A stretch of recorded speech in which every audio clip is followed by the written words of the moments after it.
Hello and happy Pride. This is our last Pride Month video and we're super excited to bring it to you. If it's your first time here, I'm Katie. I'm Steph. We're a married lesbian couple from Vancouver and the creators of Let's See the World.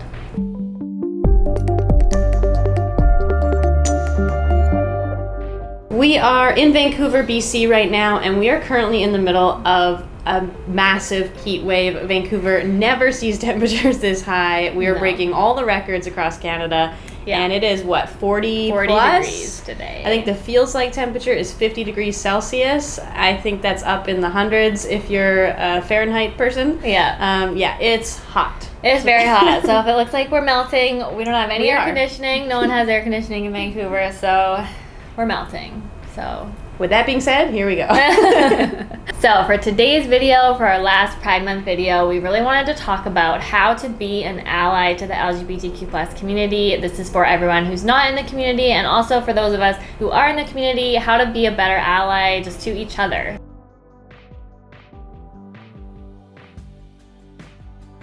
Let's start by defining allyship. So allyship means to use your power and privilege to support and uplift a marginalized group, and in this case we're talking about the LGBTQ plus community.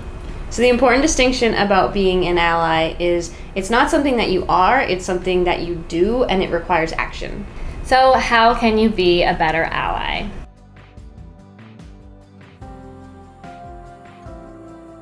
The first step toward being an ally is educating yourself, and that means educating yourself about the history of the LGBTQ plus rights movement and educating yourself about all of the diversity within this community. That means learning about all the different sexual orientations, gender identities, learning how to use proper pronouns. All of those things is the first step to becoming an ally. And a key element there is educate yourself. Please don't put the burden on members of the LGBTQ plus community to educate you when all the information is out there and it's a simple Google search away. Yes, luckily all of that info is readily available. So if you have questions, if you feel like there are things that you don't understand and you want to learn, just do a quick search online and all of it's there for you.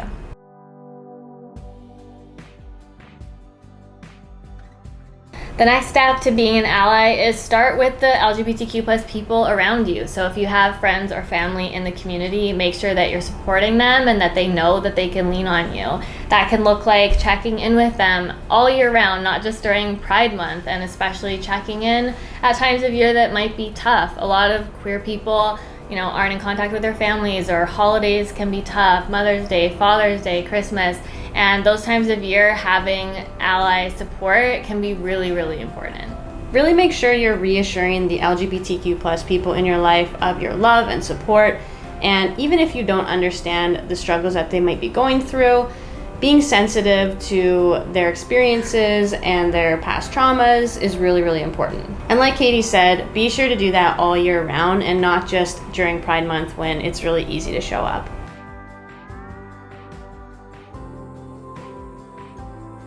The next thing about being an ally is being open about being an ally. So making sure that the people in your life know that you support the LGBTQ plus community, and that means that anyone around you who might be questioning or closeted knows that you're a safe person to come out to.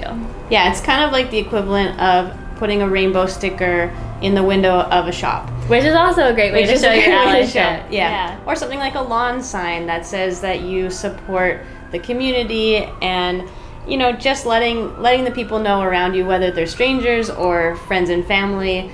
It's a really nice way of opening that door and basically saying you can trust me. Exactly. So that could look like a lot of different things. If you're a parent, it can just be making sure that your kids know that you support them no matter what, that you support the community, and that if they come out as queer, you're going to still love them unconditionally.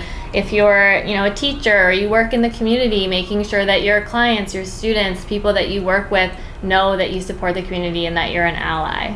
Another great way to show your support is something as simple as listing your pronouns in your Instagram profile or in an email signature. Doing that is a great way to show that you're inclusive of all gender identities. This is such an important part of practicing allyship, because being a quiet ally where you quietly support the community and nobody knows about it doesn't do much in terms of action. So being an ally, even when it's uncomfortable, is exactly what you need to do to be an effective ally to the community.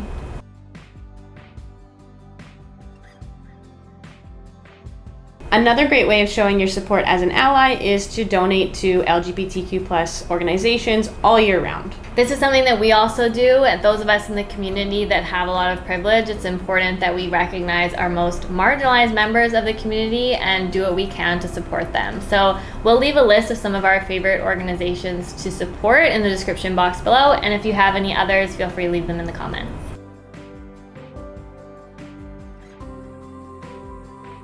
The next thing you can do to practice your allyship is be a vocal ally. So make sure that you are using your platform, whether that's online or in real life, to call out homophobia, transphobia, discrimination when you see it. Make sure that you're standing up for the community whenever you can. And that could look like intervening when you see an unsafe situation for an LGBTQ plus person in real life. Whatever you can do to leverage your privilege to help is perfect for practicing allyship.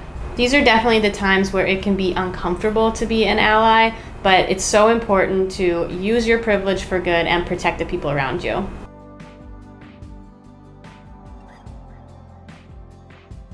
Another great thing to do is to seek out and support LGBTQ plus owned businesses all year round. Definitely, that's so important, and that can look like supporting small businesses that are queer owned, supporting queer creators online. And if you're not sure where to find LGBTQ plus owned businesses, a lot of queer creators create lists and guides.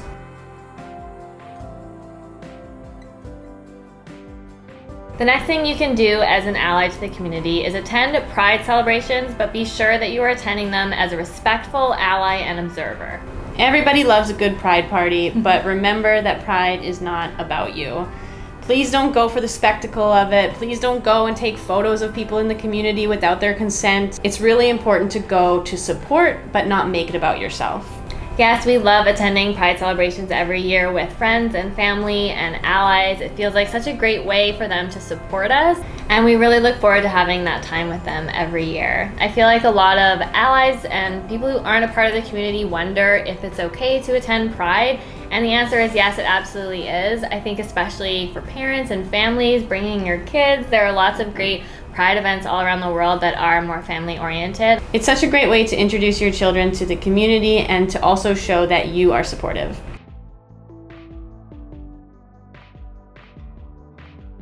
So the next thing that's really important as an ally is to make sure that you are being supportive of the most marginalized members of the community. I think it's really easy for a lot of people to be supportive of, same-sex couples that look like us, but we're very privileged and there are a lot of other people that also need support, trans people, people of color. It's so easy to say you support things like marriage equality, but you don't support, trans people having gender-affirming healthcare. Or trans kids playing sports. Definitely. We have to remember that the LGBTQ plus rights movement was started by Black and brown trans people, and those are the people we all need to continue to advocate for. Those are the reasons why we have any rights today. Definitely. And we need to make sure that we're all, whether we're in the community or not, continuing to advocate for the most marginalized members.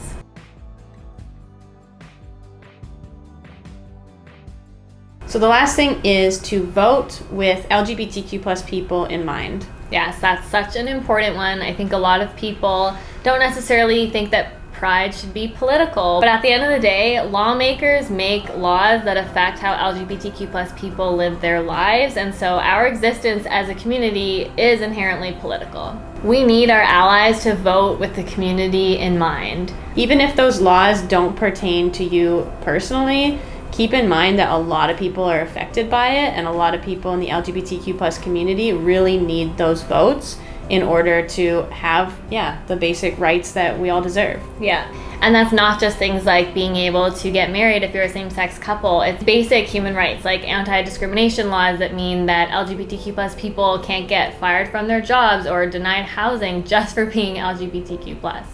Yeah, this one is a big one. You really can't call yourself an ally to the community if you vote against people in the community and your vote is actively harming LGBTQ plus people.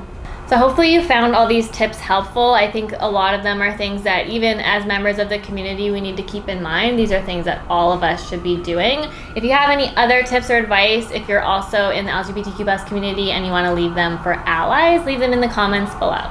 Thank you so much for watching. We managed to get through filming. We are really, really hot right now. Theo Yeah. has a couple ice cold towels on him and is hanging in there, but Yeah. yes, thank you. After this video, we are wrapping up all of our Pride Month content, and we will be going back just to our regular content in July. We can't wait to share some travels with you. We can't wait to share some more lifestyle content. So thank you for being here, and make sure you're subscribed for future videos. See you next time.